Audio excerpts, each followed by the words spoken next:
to Turner Security. We're News Radio WGNS 100.5, 101.9, 1450. Online and on your phone at WGNSradio.com. Rick and Bubba. Catch the Rick and Bubba Show weekdays, noon till 2 on News Radio WGNS. Bubba, Rick and Bubba. When the weather's at its worst, we're at our best. Talk Radio WGNS, Murfreesboro, FM 100.5, 101.9, AM 1450, TV 11. We got some good neighbors and we like bragging on them. Nominate a good neighbor every day. Put it in writing on WGNS. WGNS. AM, FM, online. Merry Christmas from all of us at News Radio WGNS.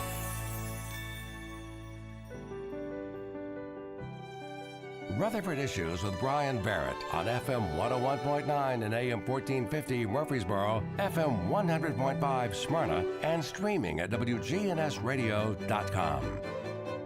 We're back on Rutherford Issues, powered by Middle Tennessee Electric. You know, their charitable foundation is Sharing Change, and it's funded by members who round up their electric bills to the nearest dollar each month as a donation and support hundreds of nonprofits. You can find out more at sharingchange.org.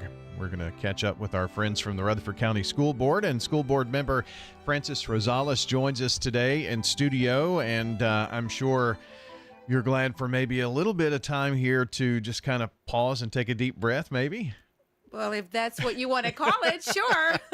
We'll take a pause and take a deep breath. I think we all need that right now, especially considering it's the holidays and a lot is going on. Certainly is. And school is out for winter break, and I know teachers and students and all the support staff are just happy to have a little bit of time. Dr. Sullivan was on talking about how we're getting close to the 52,000 student mark. That Yes, is we are. Nuts. Isn't to think that about. crazy? Yeah. Well, you know, when I came here in 2018, we were at 47,000 students.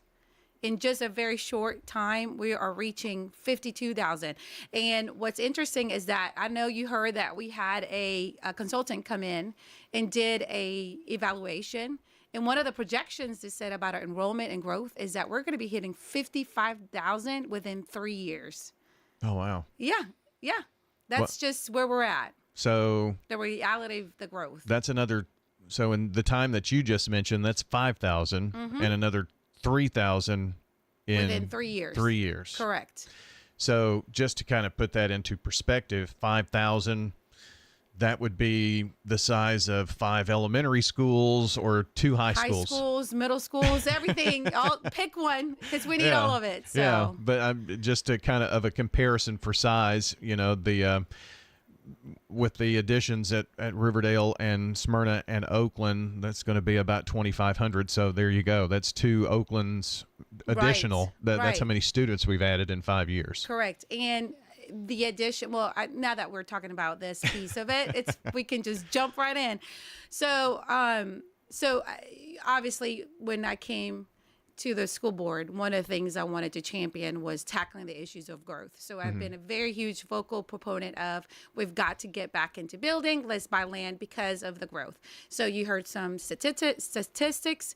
And so with that being said, we've got these 3 additions that are coming. But even with the 3 additions, we still don't have enough room for the masses that are projected to come within the 3 years. We still need a high school, and we still need another addition. If we had all 5 additions like it had been proposed in the original plan, then the landscape of that would be a little bit different, but still we will need high school. I think what the data told us when the projections came out from the consultant was that it was pretty evident we do need to build a new high school. Well, in the north end side of it. Especially, you know, I think, and this is just speculation, but it would not be out of the realm of possibility to open up the new addition in Smyrna and still see portables because you have so much growth in the next so many months before that addition's built. Yep, you're 100% correct. Even though we've got these new additions, does not mean that we can remove these portables. We still need the portables because we need space. That's just the name of the game. Where is the space where we're going to put these bodies at? So, and as part of education, classroom space is an important thing to consider. And that's something that I've been trying to promote and advocate. And when I'm going around speaking to the community, when I'm doing radio shows, articles, whatever, that's one thing I want people to start thinking about, that education is not just the part of educating the academic side of it. It also includes space, classroom space. If you don't have classroom space, then how are we going to adequately educate these kids to achieve up to par? So, and sadly, well, I don't want to say sadly, the TISA funding, even though it gave us a generous amount of money, which we're very, very grateful for, absolutely 100%, but it really looked into the achievement side of things, so that the money that follows the student is so that you can adequately serve the child based upon these services that they require. But what it kind of overlooked a little bit was the classroom space of it as well. The BEP formula prior to the TISA model was broke down several components, and one of them being the capital component overlay, and that really factor in that classroom space and it kind of changed by the grade band. So that's one thing I am advocating coming up with the General Assembly, which they're going to reconvene in January, is to look into the TISA funding model and seeing if there's any wiggle room and appetite for lawmakers to make changes to formula to include something of that nature as a classroom, what I'm calling it as a classroom space factor, to factor that in. I heard about this really huge development that's coming to Laverne, and but there's no. They're building homes and condos and all of this, but there's no new school coming in that area, and there's no land for a new school from that development. So, you add all those homes, and then where do you put those kids? And as my grandfather used to say, they're not going to make any more land. Right. So I mean, that's becoming more and more of a problem as well, finding suitable property, isn't it? Correct. So I just want the viewers to know that it hasn't been that the board has just sat back and not try to find land and try to alleviate these problems. I can 100% say with confidence that since I've been on the board, we've been focused on that, and we've been actively looking for land. The problem is that there's not enough land, and even if there is land, is the cost of it as well. Land is not cheap anymore. It's very expensive to build now. And so we're working diligently to find land, and in the North End has been pretty challenging to find land. But right now we're looking at 2 properties that are close to the Admiralville Road area, Rocky Fork side of the town, which will, if we do end up voting for it, it will alleviate some of the overcrowding on the Laverne side of town. So obviously Laverne is a very focused area for us to figure out where to best put this high school at so that it can alleviate that overcrowding that's happening over in the North End. But also there's also lots of development going on in the Stewart's Creek Blackman area. Yeah. So it's just that this problem is not going to go away anytime soon, and I wish that we had a magic wand that we can just go anywhere, close our eyes with a wand, and just do presto magic poof. There is the school, but it's just timing is of the essence at this point. Well, and a high school probably is well over $100 million now to build. Yes. $180 million. 180. 180. Okay. So you're gotta add those $80 million to it. So that's almost double what Rockvale was built for just a few years ago in 19. Yeah, and then that's high school, and then you've got middle and elementary school. Now the middle school is about $85 million, and then elementary school is about $75 million. That is double the amount of money that it cost to build schools 2 years ago even. Yeah. It's just that, unfortunately, inflation is catching up to us, and that's something that the viewers need to think, that inflation is not taken into account as we are looking to developing, because it's that's something that we have to consider now. Well, let me bring in another issue because Okay. I think all of this is, I think people very well understand about the need for schools and have a place for children and the need for land and building, but many are tired of their property taxes having to fund that and continue to go up. And I think that's the frustration with most people. Do you hear that? Oh, yes. 100%. I hear that. We had a town hall meeting back in November with a few county commissioners and myself, and that's one of the topics that's been brought up. Is that we understand we've got to build land, but we also need that revenue to pay off the loan note of whatever cost. So just to give a little bit perspective of what we're looking at, if we were to get our wish list right now, the school's wish list, this doesn't take into account the other needs that need to serve the county, like the new jail and I think a facility transfer for the trash. Just the school alone, we're coming to this. We're coming to the county commissioners to ask almost $750 million. That's a lot of money. And so the note of that, if we were to take into all of that, you're looking at a $25 million to $30 million per year. So I believe it's per year. So that revenue is not sustainable currently with the amount of money that we're generating. So I believe every one of us will have to, that's involved, the stakeholders, meaning the board, the county commissioners, and even our state delegation, to come together and find creative ways to generate revenue so that we don't have to hit the property taxes and raise them just so that we can afford these things. Yeah. Ultimately, that falls on state lawmakers because without their approval and state legislation, there's no other real avenue to raise money to build school, for the county budget, right? Right. So there's two things that the state delegation can help us with. One is raising the adequate facilities tax, which I believe right now is at $1 per square footage. And then the other thing that you've heard a lot, there was a meeting last December 18th, this past Monday, which I was there.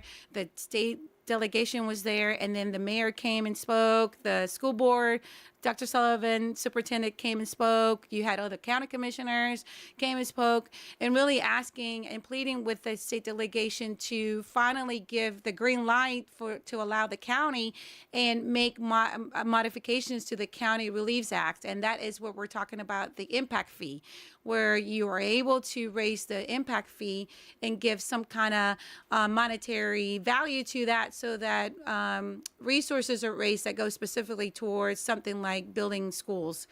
So that's something that the municipalities can do right now. They can raise impact fee, and they can generate revenue, and they can use it for whatever purpose for the infrastructure. But for the county side of it, they're not able to do that because their hands are a little tied behind their backs, and that's something that has to go through the delegation, and I believe is reassessed or reviewed every 4 years. And my understanding, this has been something that Rutherford County commissioners have been trying to do since 2018. I believe they've been trying to get them to give them a little wiggle room. And so this meeting was another attempt to do just that, is to get them to hear our cries and say, please give us this tool in our toolbox so that we can use and raise and generate revenue. But that's just one way of raising revenue. We need a lot more, unfortunately, drops to go into this bucket. So what these drops are, I don't know. But I know one thing that I've been championing that I'm gonna be asking the school board to get behind is to look into revising the TISA formula so that we can add that classroom space indicator factor that I was talking to you about. Because when the old formula was in place in 2020, that little component of capital component generated $435 million. And just for the county? Just no, Oh, okay, just for the state. statewide, Okay, the gotcha. statewide. And so then the state and then the districts could use that component, and it could go into capital expenditures. However, there were some caveats. If you were in a district that was 2% or higher in ADM in multi-years, then your expenditure for that piece will go down. And then there were some restrictions of what you could use. You couldn't use it for land use or for buying land or for construction. So I'm going back to them and say, hey, can you remove those restrictions? Let it be for whatever purpose that we need, as long as it's for capital spending, and to not give decrease that amount if you are a county that is 10% or higher in ADM, so that we could use it for land, to buy land for the purpose of buying land and new construction. So that's one creative way that we can generate revenue to help offset some of the costs. It's not going to be the end all and be all. It's going to take more than just that, right? Absolutely. But we need to, like I said, we need to figure out other avenues to generate that revenue so that we don't rely on property taxes being increased, because nobody wants their property taxes increased. We're one of the counties with the lowest property taxes right now. We don't want to raise it. Right. Well, I mean, I'm sure you've heard that from constituents regardless. Well, another thing that I'm sure that, and we've got just a few minutes left, so we'll kind of hit these pretty quick. But one of the things that the school board has been doing to try to at least put kids in seats that maybe are available at some schools, and that's kind of a rezoning, and it's a countywide rezoning. That has been, it seems like, I don't know I can't remember how many years you've been on the board now, but you've probably done this several is my times. first year as a school board member. It's my first year. So this is your first zoning deal. This is my first zoning that I was involved on the board. Okay. But as far as rezoning, well, I've been involved in it outside of the board for a long time now. Twice. This will be my third time. Because it just so happens to be my area. Is okay. Yeah, I knew we were chatting about that just right before we went on the air. It's one of the hot zones because it's in an area that is constantly building. Construction is happening constantly there, and so the zone has been changed in your area 3 times since 2018. Mm-hmm.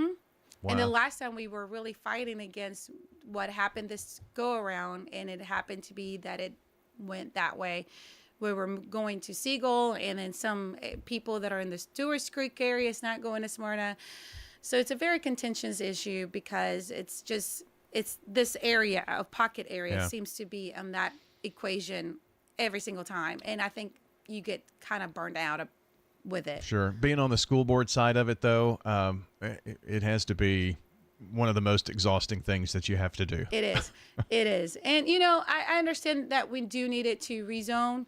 And so obviously the board did rezone for the whole county-wide issue. I did vote it against the middle school and the high school simply because I felt that we needed to have commitment from the county commissioners for these buildings and secure the money for building the middle school, because the middle school was predicate of the high school. Mm-hmm. So, and then obviously the area that I was in infected my neighborhood. So my neighbors and other people outside of my neighborhood were against it as well.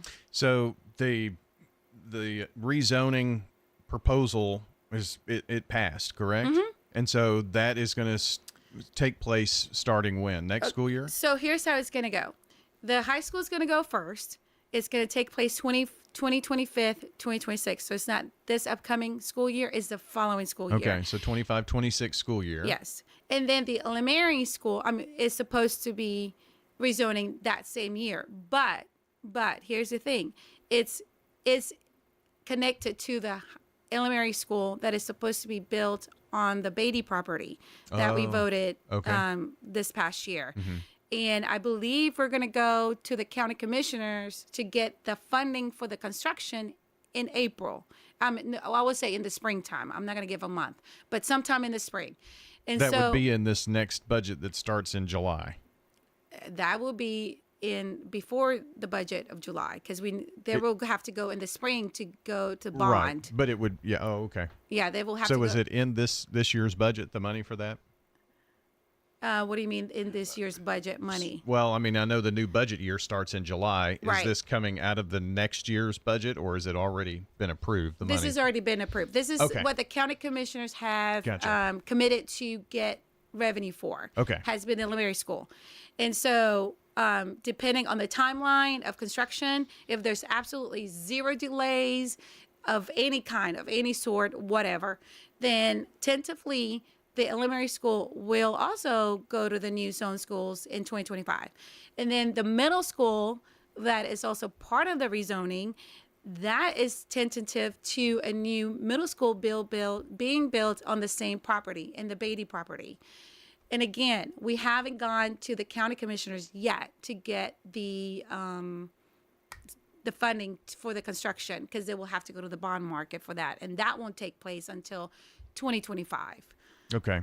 Well, very good. It's a lot to keep up with, and I just appreciate you coming up and sharing some time with our listeners to give us an update on what's going on. And as always, thanks for stopping in. Thank you so much. I appreciate it. Absolutely. Francis Rosales joining us here today on Rutherford Issues. Hello friends, Lenny Farmer with Jennings & Ayers Funeral Home. More than I can count, we have taken care of families who were totally caught off guard with the passing of a loved one. There are so many details to tie up, it really can be overwhelming. Again, more than I can count are the comments from families who have pre-planned and pre-funded their or their loved one's funeral, saying it would have been a financial